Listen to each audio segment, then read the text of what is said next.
lokacin da manzon Allah za su shige da Jibrilu kafin su je Baitul Maqdis. Annabi alaihi salatu wassalam sai hango ta mace tsohuwa da zanuwa riya gaggu riga marasa kyau kazama a gefe ga wuyanta amma gwal hannunta kafarta banyan gwal yana ta sheki kanta ma gwal. Manzo Allah fa ya sani dan ya ba mu bayani ne sai ya ce Jibrilu wacce matar wace ce? Me Jibrilu ya sani tsakanin Allah da Annabi, amma saboda irin iya koyarwa education na Annabi Muhammad da iya koyarwarsa ya gaya mana ya ba mu labarin sai tambayi Jibrilu. Sai Jibrilu ya ce ya Rasulullahi duniya ce duniya ce ya ce duniya ke duniya ba kya gaida shugaban halitta? sai ta yi maza ta durƙusa ta gaida manzon Allah ta ce da Jibrilu har ya zo? ce ya zo mana. ta ce sannunka da zuwa marhaban bika khairar halƙillah. ceto na bayi kakab da tsiransu yana wajenka, halakarsu ma na gunka wanda ya bauɗe maka ya halaka ya Rasulallah. ta yi gaisuwa annabi ya amsa za su shige sai ta ce ya Rasulallah ina so ka yi min wata wasiya ko wani wa'azi na yadda zan zauna da mutane na mutan duniya kenan da kan 'yan duniya.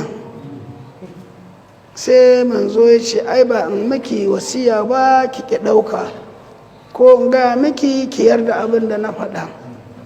sai duniya ta ce na rantse da wanda ya aiko ka da gaskiya ya Rasulallah duk nasiha da kai min da wasiyar da kai min zan rike ta.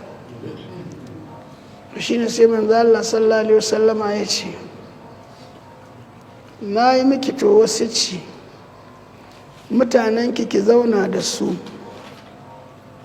wanda duk ya matsa neman ki ya shaddada ya matsa ki gudu ki hana shi ki yarda ya same ki.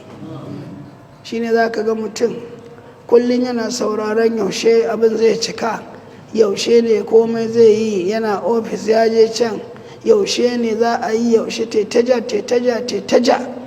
tunda dai ya bar Allah ita yake ta nema to har sai lokaci har ta ja mutum har ya tsufa ba ta samu ba, har sai mutum fa baya gane duniya ta ki wani dan tsananin nema da zurfin ne sai ta kai shi ajali ya cika ta ja shi sai ya zo ya zai fada kabari ta kauce sai ana dora wa mutum tukunya zai gana ya kai a harkar ba ta yiwu ba a shi saboda ta karɓi wannan wasiccin.